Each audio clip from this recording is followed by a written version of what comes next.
Feminist for the 99% wants to be a project of liberation for everybody.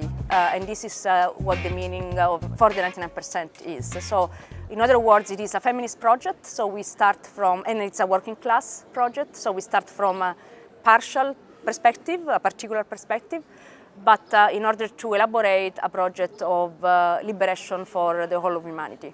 Yeah, of course, we were inspired by the new feminist wave. And galvanized by the new feminist wave, and it is witnessing this enormous movement that gave us the courage to actually sit down and write a manifesto, which is meant to provide a very accessible thesis, 11 theses, that explain why capitalism is very bad for women and why what we need is anti-capitalist feminism.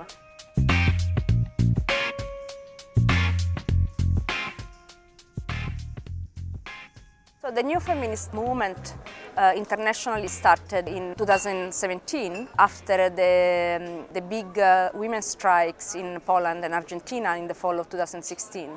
And in 2017, March 8 was the first transnational women's strike that saw the participation of dozens and dozens of countries. And of course, in different ways and with different impact according to the country. But that was the first important step towards the development of what we are now seeing is an ever-expanding feminist wave, which has chosen strike as not only as a way of struggle, as a means of struggle, but also as a way of politicization, so as a process of politicization, in particular because the term strike emphasizes women's labor, women's work, both the wage labor, so the labor the women do and that is recognized and paid, at least partially paid, still exploited, and the unpaid, unwaged labor that women do to reproduce life, to reproduce society and human beings, which is not recognized as labor and of course is not paid. So it was an important step to call for a feminist strike because this gave also the opportunity to relink the feminist movement to class struggle, so to the labor movement.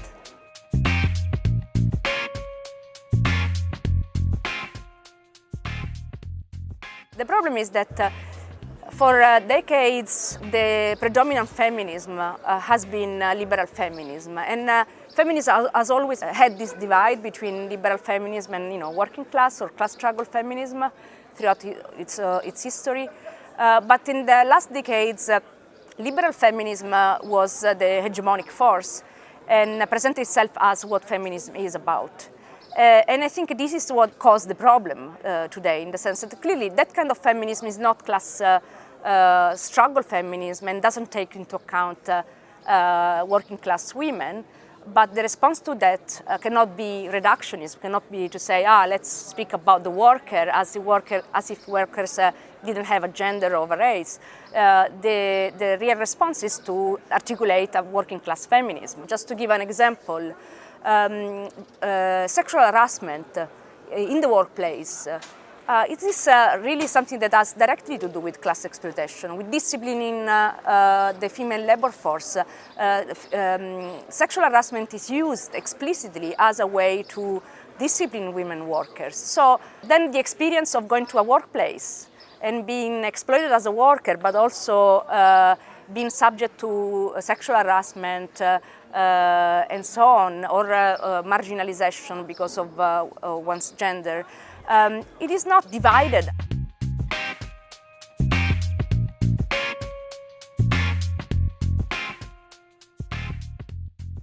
We should be aware of the fact that there have always been at least two different tendencies within the history of socialism of the working class movement. One tendency, which is the reductionist tendency, which is that of seeing class exploitation as not linked, intrinsically linked to race and gender, to racialization and gender oppression. And then to create some hierarchies. So, we have the main contradiction, which is labor against capital, and then we have everything else, but this is secondary. But then there is another tendency throughout the whole history of socialism and the working class movement, that has not taken this kind of political approach, and that has always seen class exploitation as intrinsically bound with gender oppression, colonial oppression, racial oppression, and so on. So I think the danger of using this kind of narrow understanding of what class exploitation is and what class domination is, the danger is that of, first of all, not speaking to the real experience that working class people have every day. So in other words, if we take start from the assumption that actually the large majority of the working class worldwide is not white, is racialized, and that an increasing component of the working class is female and also queer, then we cannot really, when we look at their lived experience, how they experience exploitation and what it means to belong to the working class and to have, not only exploitation in the workplace, but also domination within society. Clearly, it's not that easy to separate in their experience what counts as gender oppression and what counts as class exploitation.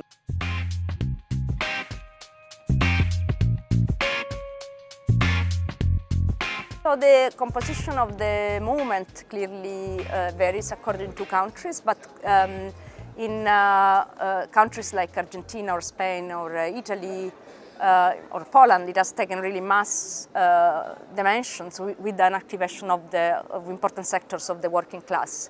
This is also the idea of the feminists for the 99%. Of course, we should have a centrality of working class women, both those who work for a wage and those who work without a wage.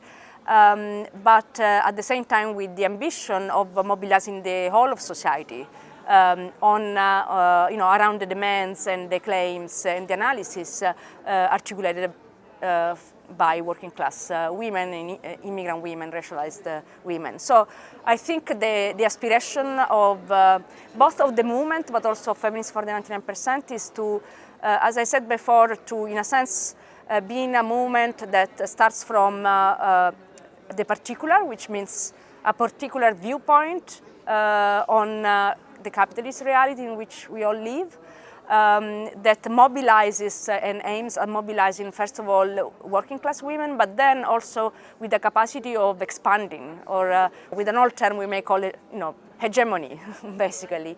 So mobilizing transversally the whole of society.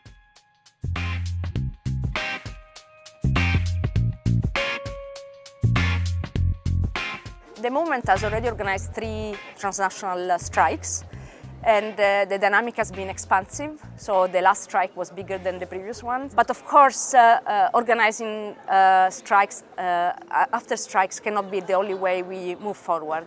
So one thing that I think we should discuss within the movement is how to strengthen international coordination. And for example, I know that the Chilean feminist movement is going to organize a continental meeting in November in Chile, and I think we should do something similar also in Europe, for example, to have a transnational meeting of the movement in Europe and in the Mediterranean area, perhaps connected with the moment also of mobilization. And starting from there, seeing how we can build forms of more stable transnational coordination within the movement, but also how to share experiences and how to share strategies and have a strategic discussion that is not just at the national level anymore, but it's already at a transnational level.